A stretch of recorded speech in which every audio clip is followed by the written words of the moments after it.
Cool. Hi, nice to meet everyone. Um, I'll tell you kind of what I'm going to talk about and kind of who I am, why I'm interested in that kind of stuff. And I guess I designed what I wanted to say around three kind of key propositions, which kind of wraps up a lot of my learning from various roles and jobs in this space. So my presentation is a kind of proposition around who shapes our cities. I'm interested in learning at the NESI Forum from cities all around the world, from Europe, from the Americas, and beyond. My experience is mostly limited to London and a few US cities, but I picked on a small city called Tuxtla in Mexico, which I know quite well and have visited a few times and have friends who are involved in trying to shape that city. And we'll use those cities as case studies to illustrate some of the points I want to get across and hear from you guys on as well. So what I do now is for the Greater London Authority, which is the city government for London, I manage our affordable housing program for 2 of the 32 boroughs in that city. So we work with different partners, private sector, public sector, charities, to build new homes. That involves grant, subsidy, as well as kind of new ways of financing and new technologies. Come from a kind of think tank background, policy and research. I also worked as a planning consultant, where the job is to work for the client to get the thing built.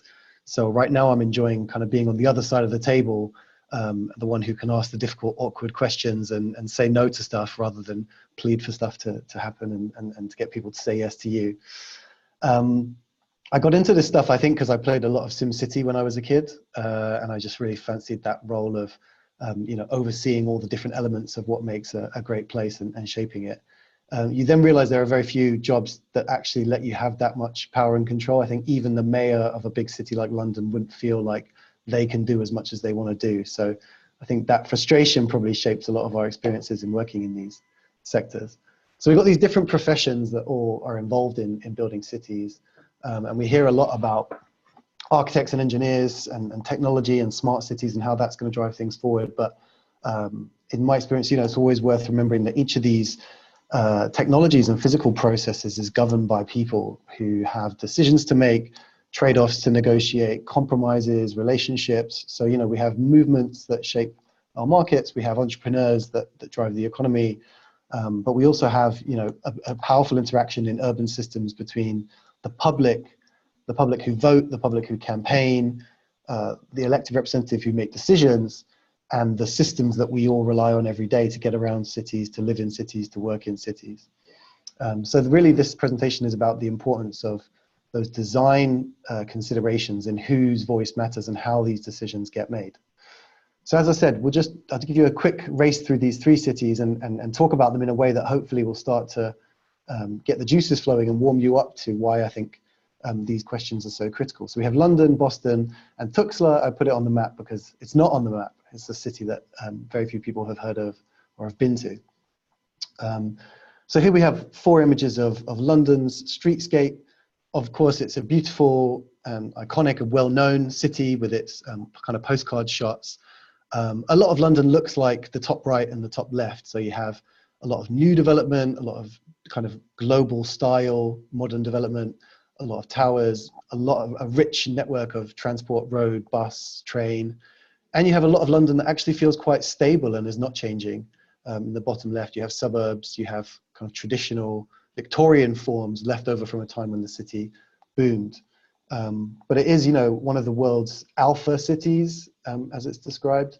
There's no list of the world's top global cities that doesn't include London.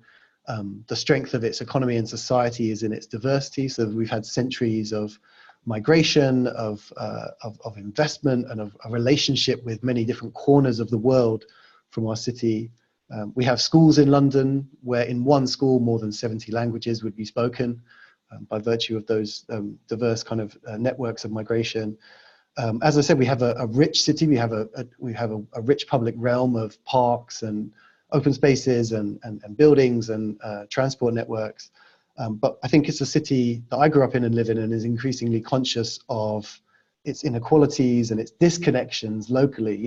In that image on the top left, they're too small to see, but there'll be hundreds, if not thousands, of apartment buildings where there might be people who live in those apartment buildings who don't work in the offices, who don't even get a chance in their lives to visit the river that sits at the end of their road. And I think in our current political climate, we've got high profile challenges around housing, poverty, crime, congestion, air quality, and a debate about how our role as a global city is a force both for good and for bad in those kind of local debates. And I guess it goes without saying we have a huge cloud hanging over us in terms of our economic model being a global one in an era where we are trying to say goodbye to the European aspect of our formal institutional global links. Moving on to Boston, a city that I've lived in and know quite well. Boston, a very affluent and successful US regional city, also has a global profile by virtue of its universities and its higher education offer. Historically, an industrial city, a port harbor city, as you can see, but is a bit of a poster child for a city that embraced post-industrial knowledge industries, professional industries, became really a white-collar city rather than a blue-collar city, or at least that is the kind of story that is projected by its city leaders, who have done very ambitious things over the years to model the city in that image. But a lot of Boston, in fact, most of Boston looks like on the top left.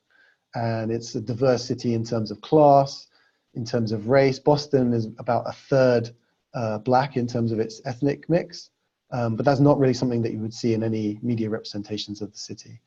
The other thing I would highlight about Boston is it's a great example of where in the image on the bottom left, you can see there's kind of a green crescent that sweeps through the city now. That was an elevated highway that was finished in the 1960s. And within 30 or 40 years, the main physical project in the city has been to remove that and replace it with a park, which you can see people enjoying in the bottom right image. So a city where physical change is really important. And the universities, as well as being globally relevant, are also key actors in shaping the city. The decisions of the universities around land and property and the influence of the university in terms of student population and attracting academics makes this, really runs the city. So sometimes the institutions aren't the ones we first think of, but people now increasingly talk about eds and meds, or educational and medical institutions, as being hugely important. And then turning to Tuxtla, Tuxtla is a city which is kind of a commercial gateway to a state called Chiapas, which is famous globally for its kind of Zapatistas and anti-globalization movement from the late 90s, which still has an influence in the state. Most tourist advice is, don't spend any time in Tuxtla, it's just where the airport is. And that, I think, affects the self-identity of the city and what it thinks it should be and can become. Most of the development that you see there is from the last 20 or 30 years. In fact, the city doubled in 25 years from 300,000 to 600,000. I think what's really interesting to learn from is that this is a very typical story that dominates most of the urban growth that exists right now in the world, is that we have cities that are largely unplanned. That doesn't necessarily mean that everything is totally informal, but there are aspects of its infrastructure that are informalized. For example, where's the public transportation plan and where do the bus routes go in this case? That isn't centrally determined by the city. That is a licensed service, but anyone can really decide where any route of a collectivo, as they would call it, would run. And in other middle-income countries like Thailand or Sri Lanka or much of Africa, you'd see a similar model of small minivans doing the bulk of public transport here. And I think the challenge there is to understand what tools are available to people who want to shape a city where the institutions aren't as thick or as rich or as strong, or at least to someone like me, the familiar institutions of urban governance aren't as established. In a city like Tuxtla, there are other institutions and other movements that are really powerful in shaping the city, but they can be harder to understand externally, I think. So those are the three cities. And now I'll move on to kind of three messages, I guess, three kind of calls to action for how people who are interested in shaping cities and want to understand how they're designed and built and how they change and how to manage that change. These are kind of things to maybe put on your wall to inspire you and ground you as well in what city shaping looks like. So the first one is to think systematically, and by that I mean dynamically across space and time. So it sounds a bit like quantum mechanics or physics or some of the relativity theory here. But what I mean is that we have traditional networks and systems that we can understand and recognize. So this is an unfamiliar representation of a very familiar network. This is London's tube network. And we can conceive of these urban systems like the sewers or the roads or the public transport as connecting people and places. But these networks, these systems are really multi-layered and intersectional in that they relate to one another. So London's tube network responds to a lot of different things. It relates to our property markets. It relates to our historic investment patterns. It relates to some of our political power and political decisions. And of course, it's grown up organically in response to some of the physical constraints. Where are the hills? Where's the chalk versus the clay that makes it easy or hard to dig in? So the systems relate to one another. And I think when we look at institutions, we should understand how do they exist within their own system and how do they exist in relation to other systems. So I'm putting a classic kind of network heat map up on the screen here, which actually could relate to a number of different phenomena. In this case, what this research is trying to do is visualize academic research collaborations between institutions. So if you are a peer-reviewed journal paper, this is what the world looks like to you. This is where those collaborations happen between the hotspots of Western Europe here, the East Coast of the US, and kind of the biggest urban centers of other continents, with everything else kind of rayed out and flied over. And I wanted to put that on there because this is my point. If you're thinking about a university or an academic department, the networks that it relates to are global. So it has a local presence. But actually, where are the academics looking to for collaboration? How do they understand what's important to them and what drives them? That, in this case, would be global. And a kind of stark illustration of that is this image of an office building being cleaned. So in an academic campus office building, the people who sit at the desks 9 to 5 or 8 to 6 are more likely to know other researchers and academics and teachers from around the world than they are the person who comes after 8 p.m. and cleans their desk. Even though that person works in the same building, the connections that people have are built on different networks at different scales. And this is something that Mike Davis, who's one of my inspirations and heroes, calls kind of temporal apartheid. So people are in the same space, but not allowed to be there at the same time. And those misconnections, I think, give us some of the alienation that we feel in contemporary urban environments, and that many of our movements are animated towards and against and to overcome. So we talked about kind of systems of cities and the cities within systems. I think one thing that's interesting to me is that actually when we look at how our cities are being built, the global property investment system, which organizes properties into categories and investment classes, is really manifested in what we build, because the people who are investing want to manage them in a way that is easy to understand and leads to, for example, single uses or single use classes.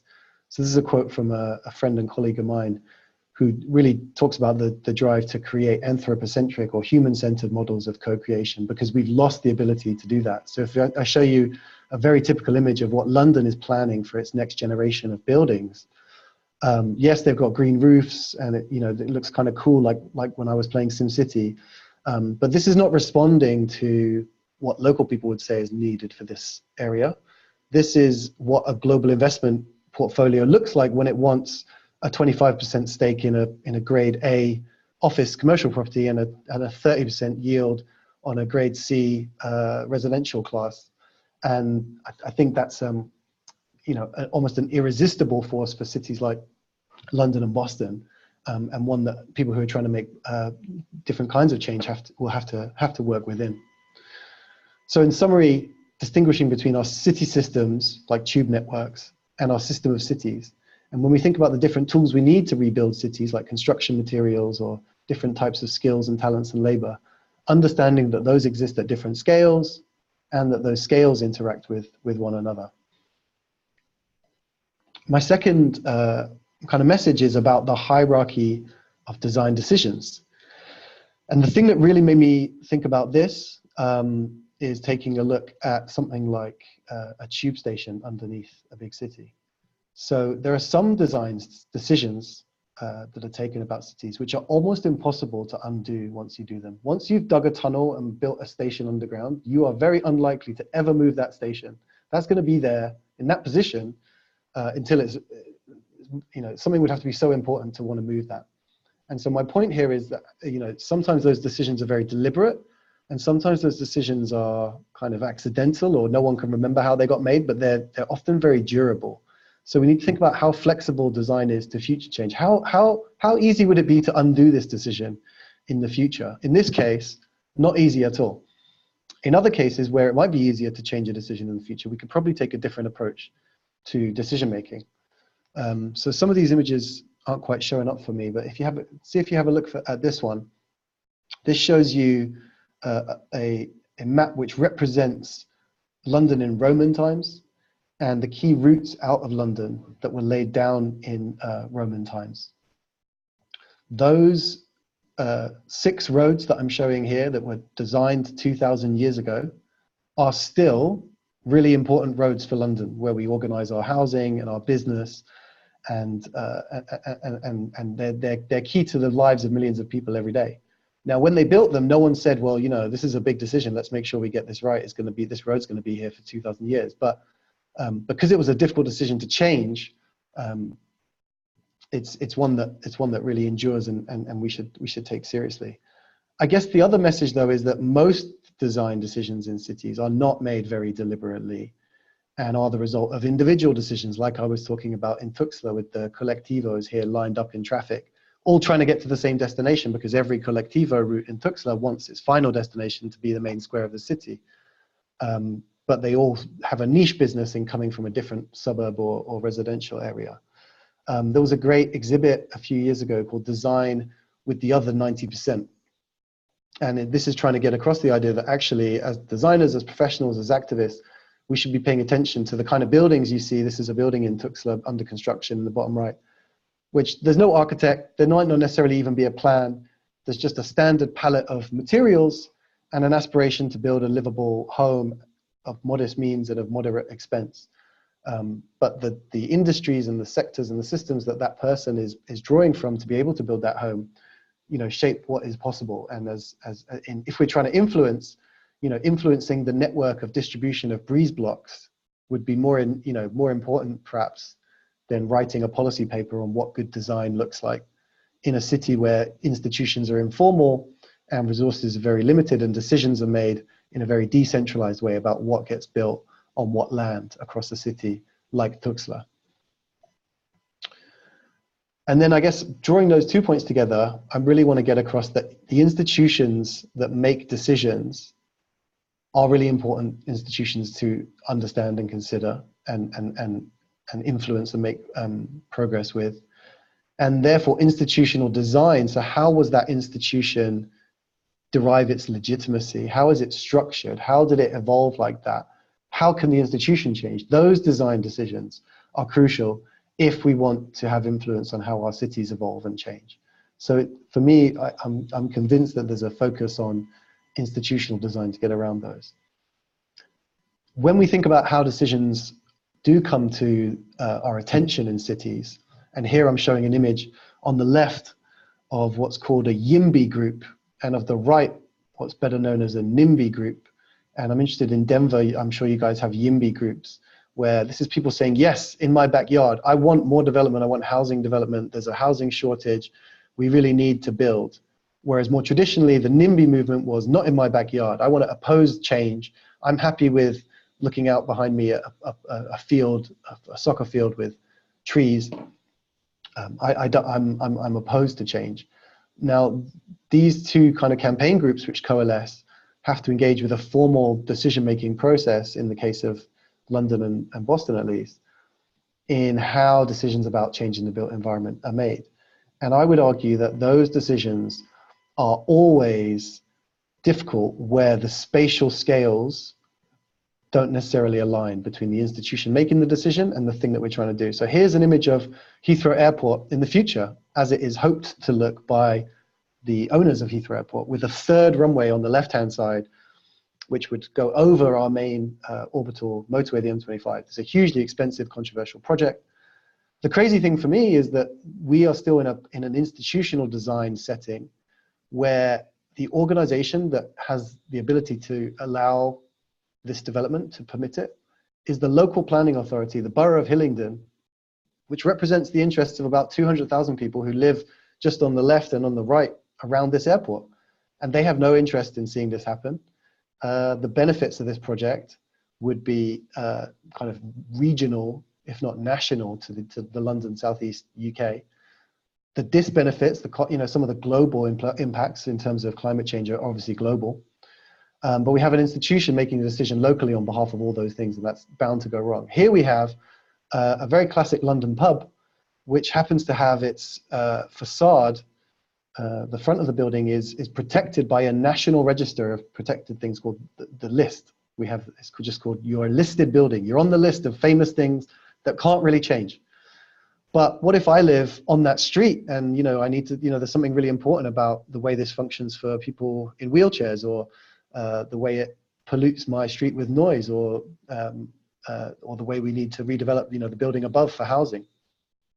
This is a national decision being made about a locally relevant, I would argue, the scale of local relevance, a locally relevant piece of city. So the scale always matters hugely, and that's why I think in some of our famous and kind of revered urban thinkers, there's Jane Jacobs in the top right with an inspiring quote from her about how everyone needs to be involved in city making and city decisions in order for cities to be successful.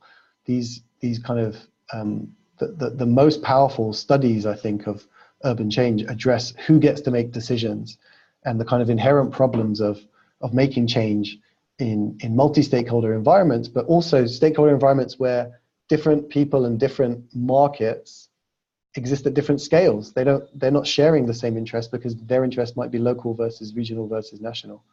The other thing I wanted to just flag, which is something that I imagine a lot of people at NESI will be familiar with, is the ladder of participation from Sherry Arnstein in terms of how citizens control things at one end versus being manipulated by kind of incumbent forces at another end. It's just worth noting that in the late 60s, when Sherry Arnstein developed this was in relation to decisions being made at the time in urban planning. And Jane Jacobs came to prominence in opposing a new highway in New York City and being a citizen campaigner. Arnstein was published in the American Institute of Planners. So it's in the urban planning realm, because of these dynamics and these mismatch in systems and institutions and how they interact, where we get some of the most interesting theories of why change is difficult. I think in conclusion, if I was trying to change a city, and my advice to anyone trying to do that would be, like Einstein said, spend more time thinking about the problem and the nature of it and less time thinking about the solution. But I think we're in a culture where we get very excited about urban solutions, as we call them. Smart cars or control systems, technology-driven, autonomous vehicles, platform technologies. But we really always need to ask what problem are they addressing? What problems are the priorities for the community in any urban place? But beyond that, I would say spend more time thinking about who gets to define the problem. What are the politics of how problems are defined? So the problems of congestion in Tuxtla, which relate in part to the way that its collectivos are licensed and in the case maybe not organized rather than centrally organized. Who is that a problem for? And how is any institution there kind of powerful enough to be able to have the capacity to enact a solution? So not just spending time thinking about a problem, but who gets to define the problem, and who has the capacity to decide on change and at what scale, representing what stakeholders, who has the capacity to implement change and maintain solutions. So one thing that's interesting from the Roman roads in London is that those original decisions have been reinforced by the way that we've designed our institutions. And we now put those important roads into a London-wide institution because we recognize that those roads, which are main roads, have London-wide implications. And they're responsible for maintaining those solutions at the expense, I guess, of localized approaches. They override those. So that's my kind of 3 points there on systemic design, thinking systematically, dynamically across space and time, thinking about the hierarchy of decision making and how durable decisions are, how easily are they, how flexible are they, how easy are they to override, and thinking about institutions and which ones matter, how important institutional design is, and thinking about not just the problem, but who gets to define the problem. Interested to hear from others. Thank you very much, John. Really,